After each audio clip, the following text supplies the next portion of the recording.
Olá pessoal, 16 de março de 2026, olha só, eu continuo lendo Lima Barreto, Triste Fim de Policarpo, Quaresma, sim, da Record Altaia. Mas hoje eu tenho uma coisa muito engraçada, muito divertida, digamos assim, para falar para vocês.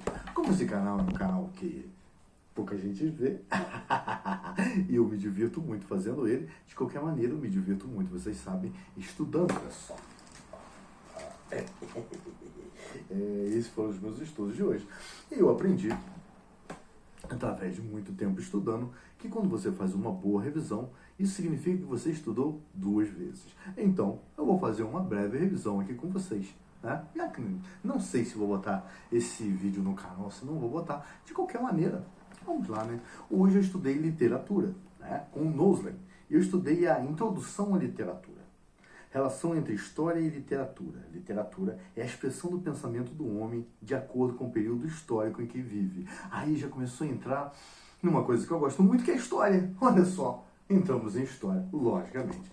As escolas literárias, diferentes representações do pensamento humano em determinados contextos históricos, me chamando para a história de novo. Poxa, eu tento estudar literatura, mas eles me buscam para a história. Eu tento a literatura, mas a história sempre me puxa, né? A maioria dos estudos literários data da era medieval. Aqui tinha uma linha do tempo, olha só. Eu comecei uma linha do tempo, mas aí eu resolvi não fazer uma linha do tempo e colocar ela por extenso. Por exemplo, de 1189 a 1414 nós temos o trovadorismo.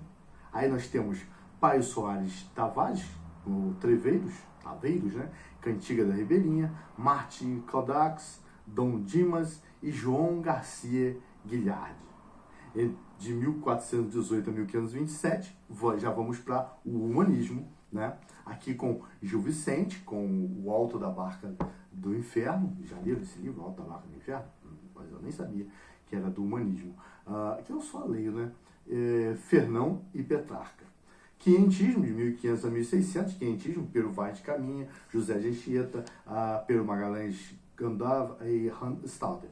Esse Hans Staden foi um dos primeiros a fazer um relato sobre o Brasil, e Pero Vaz de Caminha, você sabe, que escreveu a famosa Carta do Achamento do Brasil, a Carta de Pero Vaz de Caminha. Todo mundo estudou isso no colégio, com toda certeza. Então, quando entramos aqui em 1500 a 1600, no famoso quientismo, nós estamos falando exatamente disso.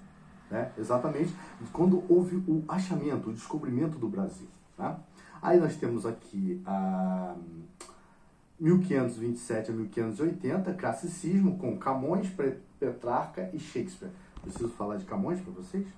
Pero Vaz de Camões, escritor de Lusíadas, Petrarca e Shakespeare. Eu acho que não, né? Já falei até demais nesse canal. Aí fomos para o Barroco, de 1600 a 1768, com Gregório de Matos, né? Gregório de Matos Guerra, né?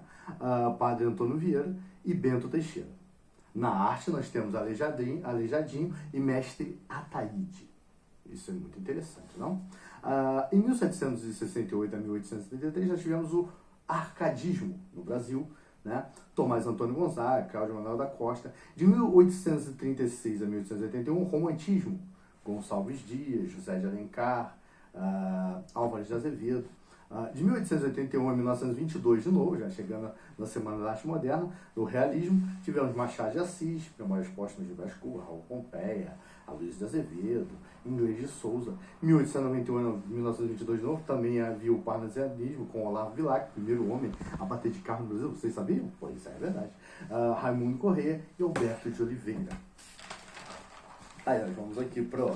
Olha só que legal. Mais uma, 1888 a 1922, naturalismo de novo, Aloysio de Azevedo, Adolfo Caminha, Júlio Ribeiro e Raul Pompeia. 1893, também 1922, simbolismo, Cruz de Souza, Alfonso Guimarães. 1922 até 1945, o modernismo com Mário de Andrade, Oswald de Andrade, Carlos Drummond de Andrade, Graciliano Ramos, Guimarães Rosa. Em 1945, a contemporaneidade, né, que é onde estamos. Aí nós entramos no trovadorismo, né, com contexto histórico. Aí já é um contexto histórico do trovadorismo, que nós entramos aqui com Idade Média, né, o contexto histórico é O trovadorismo, Idade Média, aproximadamente entre o século XII e XIV, o que estava acontecendo? Consolidação, aí entramos na história. Aí que eu te falei que a história é meio, poxa, pois é. Aqui nós temos consolidação de Portugal como país independente, que foi em 1139, e o Tratado de Zamora, a reconquista da Península Ibérica, que durou de 711 a 1492, o galego-português, o primeiro escritor escritos do português, literatura portuguesa, feudalismo, né? Tudo isso junto, temos o feudalismo, o teocentrismo, teo como Deus no centro do universo, né? O centro do mundo, a Igreja Católica como centro do mundo, toda aquela coisa da Igreja Católica, as cruzadas, que foram várias batalhas de caráter religioso, né? De caráter religioso, ocorreram principalmente 8 principais cruzadas. A mais famosa, se não me engano, foi a terceira, se não me engano. Sociedade instrumentalizada por uma pirâmide. Aqui nós temos uma pirâmide, olha só. Aqui vocês veem que eu não sou um ET e não fui eu que fiz as pirâmides, porque se fosse eu que fizesse as pirâmides, olha que porcaria. Aí, tá molhada, já estava tudo no chão. Né? Vocês não viram no quadro. Produção literária da corte, início da expansão marítima portuguesa, desenvolvimento náutico, né? Tudo puxando para a história, como vocês podem ver. Conquistas coloniais, batalhas, guerras. Vocês vão querer mesmo que eu entre batalha e guerra aqui? Não vai acabar esse vídeo. Não vai acabar esse vídeo. Conquista de Céu, né? A descoberta da Ilha da Madeira. Descoberta da Ilha da Madeira foi em 1418 a 1419. A ida de Vasco da Gama à Índia, não é o Vasco da Gama, é o Vasco da Gama navegador, né? Ele foi às Índias, né? Foi entre 1497 e 1499, né? Ele chegou a Calicut em 1498. Fundação na Universidade de Coimbra, que isso também é muito importante, né? Que foi em 1290, a Universidade de Coimbra foi fundada em 1290, e como é coisa de português, foi fundada em 1290, isso em Lisboa. Aí depois passou para Coimbra em 1537. Claro que é uma brincadeira, mas a Universidade de Coimbra, que, bom, tem Rock in Rio, Lisboa, Rock in Rio, França, Rock in Rio, todo, então, né, uma menos. A dinastia de Aves, né? Os surtos e epidemias que nós tivemos surtos de cólera, peste e outras coisas que aconteceram em Portugal nessa época. O renascimento comercial, comércio e expansão. E aí, o trovadorismo foi a primeira manifestação literária da língua portuguesa. Isso é interessante. A formação da sociedade portuguesa coincidiu com as primeiras produções literárias do trovadorismo. A origem é na França, na região sul, Portugal e na Espanha. O Paio Soares Travelles, que foi um importante trovador, foi o primeiro. Os tipos de compositores são o trovador, o sogral, o jogral, o menestral, e tem a soldadeira e os cancioneiros. Cancioneiro da ajuda, cancioneiro do Vaticano, cancioneiro da biblioteca, né? E as cantigas, que são a cantiga de amor, cantiga de amigo, cantiga de escárnio e de um mal dizer. Os representantes da escola do trovadorismo mais importantes são Dom Afonso, Dom Diniz e Dom Duarte. E essa é a primeira parte do trovadorismo. Olha só.